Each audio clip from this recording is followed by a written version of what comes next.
In this video, I answer some of the controversy I started in my last video about the OM System 150 to 600mm zoom.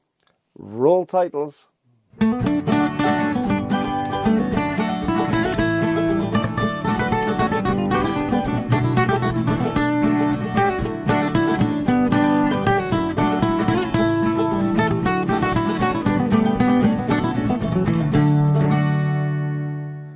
Well, hi YouTube, Brian James at Micro Four Thirds Guy with you once again.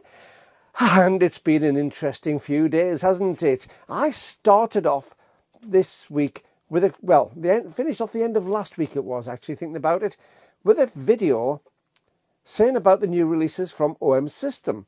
The OM1 Mark II and the 8 to 18mm lens and the 150 to 600mm zoom lens.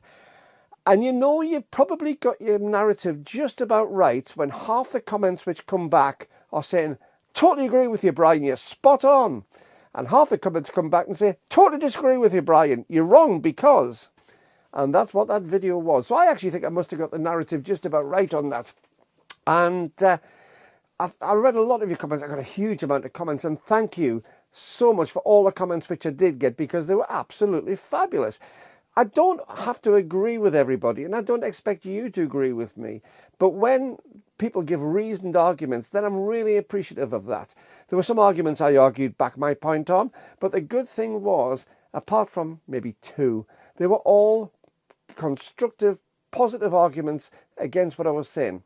And the ones who were agreeing with me and backing up why they agreed with me. So that's really good. That just shows our community in the Micro Four Thirds part of things really is good. But I thought I'd address that video and tell you why I came to some of the conclusions and why I stand by those conclusions still. Now, there was a certain amount of misunderstanding about what I said, so let's take the OM1 first, the OM1 Mark II. I have no problems about the camera. I actually have no problems about the three products which were released at all. I think for Micro Four Thirds, they are all great. However, my problem with OM System at the moment seems to be about their marketing and about the ethos of their marketing and the way that the marketing is conducted. I've said this when the OM1 was released. I said it especially about the OM5 release last year because I thought that the marketing ethos was shocking on that. And this hasn't appealed to me too much either. So it's a marketing aspect I'm bothered about. Now, I think that the OM1 Mark II has got some significant improvements.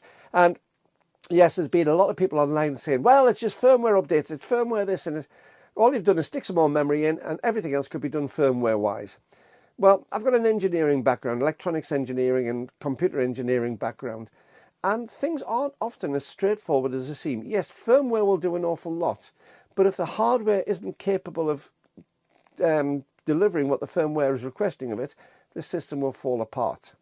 And when it comes to that, I do tend to think that because of things like the way that the ND filters are working, the ND filters on these cameras are used not in the same way as a normal filter where it just cuts light, but it's basically doing a multi-shot addition to it, you know, putting several shots together and working out how to get the best shot from that. Taking a very underexposed, very overexposed, and it's using them in a way that an HDR does, but the algorithms behind it are considerably different. By doing this graduated neutral density filter, I think that's really good. Except that I would guess, and these are all guesses, these are opinion, they're not facts. I haven't read any facts online, don't get me wrong. But judging my background, you'll probably find that that's going to take more memory, more RAM, as you've got coming in, to actually be able to process them properly. It's probably going to take a bigger, better processor too. And I'm guessing that the processor has been changed, and certainly with the addition of doubling the buffer memory, that's possibly going to be what was needed to introduce that. So I can see it from that point of view. And a firmware release wouldn't get you around that. I think the camera itself is superb. I think the OM1 is superb. My biggest problem is the time span between the two. It's not even 2 years ago since the OM1 Mark I came out. Now, we'll take something like the G9 Mark I. That came out beginning of 2018. And it's only at the end of last year, about 6 years later, that it was actually superseded. And it's had a lot of firmware updates in that time to make it almost a different camera. So I'm comparing those. I know it's different comparisons, but that's where I see the problem. So let's leave that. The 8-18 lens, I'm disappointed because it basically, unless somebody can prove me different, I think that's just basically the same lens that we've had for years with a different badge on. Now, we know that OM Systems have had to get rid of the Olympus badge and things, but we're presuming that they have to for contractual reasons. And again, I'm very happy with that. I don't have a problem what it's called. I really just want the best quality kit for the best value for money I can. So whether it's got OM Systems or Olympus on, yes, I have a pain in my heart from being an Olympus user since I was 18 years old, 17, 18 years old when I got my first OM1N. Yes, that does bother me a little bit from a sentimental point of view, but from a photography point of view, I don't care what badge is on the front of it, so long as what it does is deliver what I need it to do. But the 8-18 just basically looks like it's just put out as a rebadge. And if it's a rebadge, be honest. It's the marketing I'm bothered about. Be honest about it. Just tell us it's a rebadge. We'll say fine and carry on buying it if we want that lens. That brings us to the sticking point where the majority of comments came from, and there was lots and lots of comments, and I'm going to try and address them now. But before I do, don't forget, if you find these videos useful, give me a big thumbs up. It really does help the YouTube algorithms, and stick a little hit the subscribe button below. It's free, it doesn't sign you up to anything, and it's really appreciated because it gets the chance of more and more people seeing this channel with YouTube's algorithms. I love the word algorithms. I really do enjoy saying that. YouTube's algorithms. Yeah. So let's move on a little bit. The 150 to 600, and I know people say, oh, you said 300 to 600 and things. I do a lot of my videos on the fly. I'm sure you follow what I'm saying. If I do actually accidentally make a mistake like that, I don't need it written in the comments. I've probably been aware of it already. So therefore, you know, it's a 150 to 600 millimeter. f5.0 to f6.3. It is based on the Sigma zoom lens of the same size, but it is a full frame lens that it's based on. And we'll come back to that in a few seconds. So Olympus have basically gone to a third-party supplier to supply a lens in the same way as they did the 150 to 400. I have no problems with that. In fact, by going to third-party specialist supplies, you might find that it actually gives us a better product in the end. No problems. What I have a problem is, again, the marketing. I don't know if OM System were the ones who released it or if it was coming from the rumour sites, but it was sort of snuck in the fact that it was a Sigma lens. And it was snuck in the fact that it was based on the 150 to 600 Sport, not the Contemporary, the Sport. And that's an important point because they are two different lenses from Sigma. It is not just a rebadged Sigma lens, because a lot of people have been saying that. It is a Sigma lens which has had a certain amount of messing around done inside to make it work with the IBIS, so it's IS inside the lens will team up and work as a dual IS with the Olympus camera bodies. Sorry, with the Olympus and OM System camera bodies. That's fine. That's absolutely fine. So it is a rejigged version of the Sigma 150 to 600 Sport. But be honest with us, OM System. Tell us that. If you did tell us it was under the radar, if you didn't tell us and it's had to come from the rumour sites, then that's a bit underhand. My big problem with it is a rejigged full frame lens. And again, I have no problem with that if it fits. People said there's nothing in this line for OM System users, so therefore we've got something we didn't have before. Absolutely true. But if it was built as a Micro Four Thirds lens from the beginning, in the way that most of the Micro Four Thirds lenses are, it would be smaller. It would be physically narrower, it would be an awful lot lighter, and it would fit the bill for that. I have no problems with Sigma lenses. I've just done a review, and you'll find a link up there to my fabulous little 1.4 f1.4 30mm Sigma lens, my prime lens. I think it's awesome, but it was built as an APS-C lens. Sigma say it was an APS-C lens with a Micro Four Thirds mount, so it is physically bigger than an equivalent on Micro Four Thirds.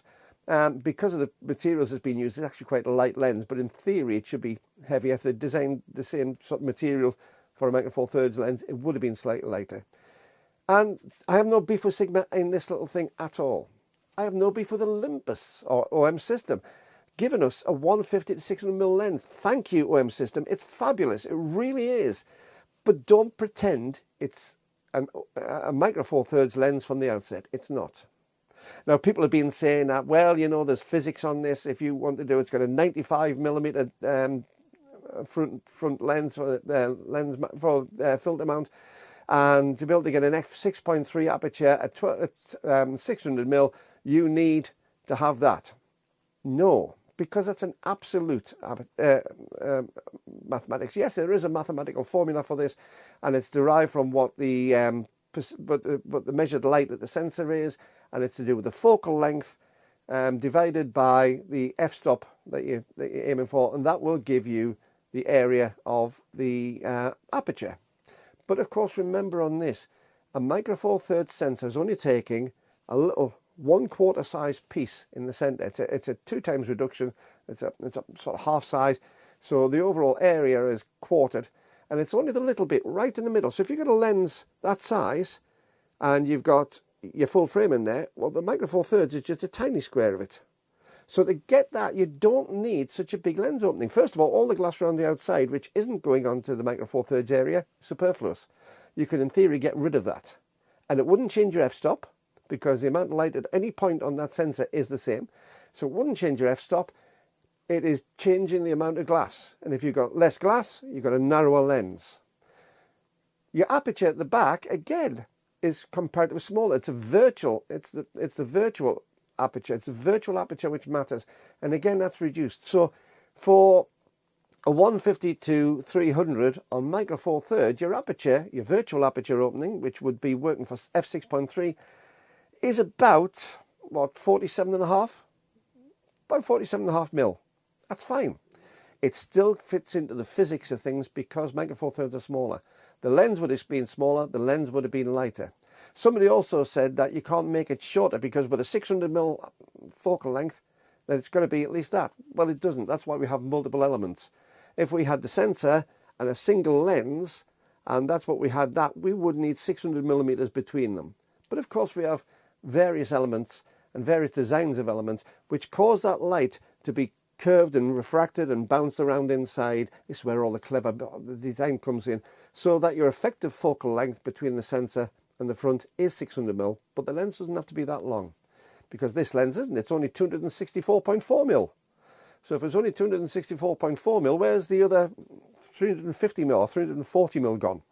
It's done by the elements inside. So thank you for people who pointed it out.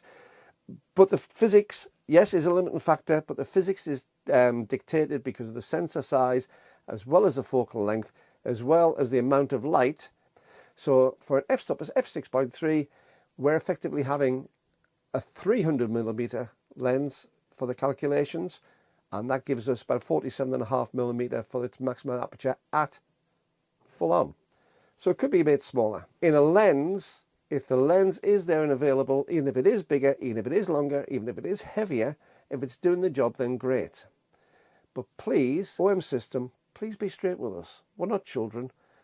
We're people who are at various levels of experience in photography, but by the time you get selling lenses like this, the people are usually very, very genned up on what they want and how they want to use it.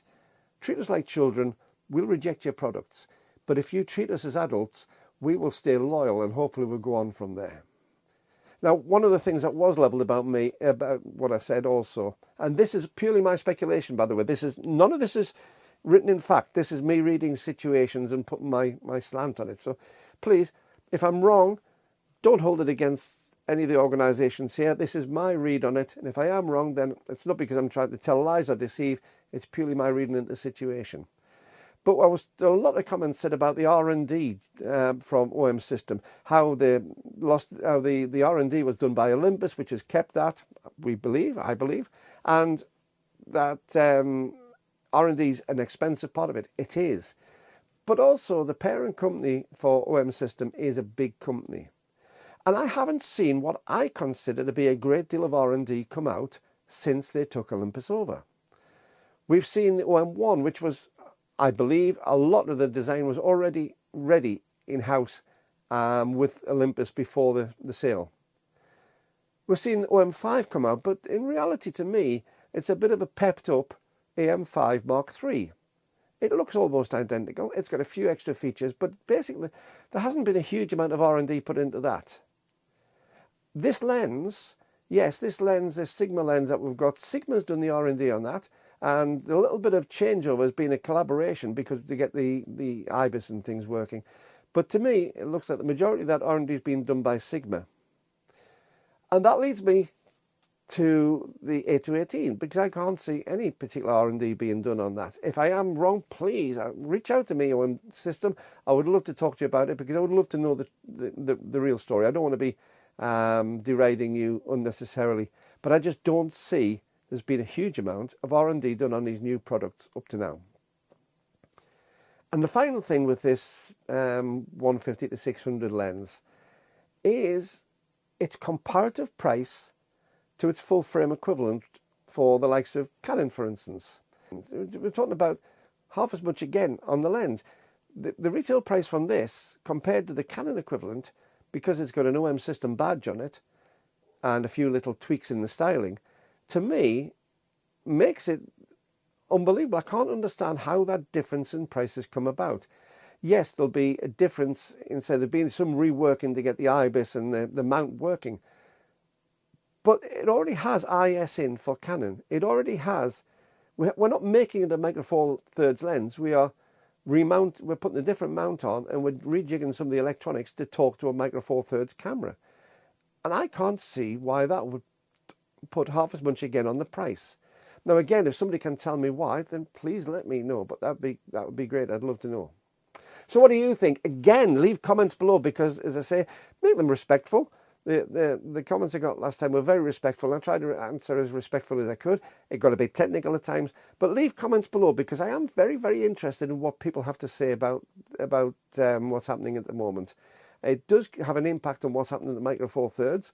And I think that it has an impact to us all as photographers. Let us know below as to what your thoughts are on this now from what I've said tonight. Don't forget, if you would like to give support to the channel, these wonderful people here are my Patreon patrons, and they help support the channel, because we don't actually cover costs, but these people help it be possible to keep on making videos and for me to do the research as to what I'm talking about. And also, if you just want to give me a little bit of one-off support, there's a super thanks below which you can hit, and also you could hit buy me a coffee, because there's a PayPal link in the description below too. Finally, if you've made it this far in the video, a big thanks to my friend Rob Trek. Rob Trek, if you haven't seen his channel, then I suggest that you check him out. He's just organised over the last 2 weeks 2 of the Micro Four Thirds annual meetups. And I was lucky enough to be invited as a guest on the first one, which was end of January. And he had the second one yesterday. And a great bunch of people that he's had on both. I am indebted to Rob for putting a huge amount of effort into organising them, a huge amount of effort to bring them to the Micro Four Thirds community. And Rob really is a Micro Four Thirds champion, really is a Micro Four Thirds community star, in my opinion. So big thank you to Rob for organising those 2 meetups. If I'm lucky enough to be invited back again next year, then I can't wait, because it was such fun to talk to the people on there. And if you haven't seen them, please check out Rob's channel. It's under his live videos. Check out those for yesterday, which was the 4th of February, and also the end of last week, when you've got the one which was the part 1, which I'm on, and was actually wearing a shirt. In fact, I did get some comments about wearing a shirt more often rather than the polo shirt. So if you were the one that made that comment, I'll seriously consider it. However, until the next time, keep taking your camera out. And the most important thing, whether you're using a 150 to 600, whether it's made by Sigma, whether it's made by OM System, or whether it's a Lumix, or whether it's a Canon or a Sony or a Fujitsu, whatever it is, just keep taking your camera out, keep on taking photographs, and keep on having a great big smile on your face as you do it. Have fun with it. See you soon.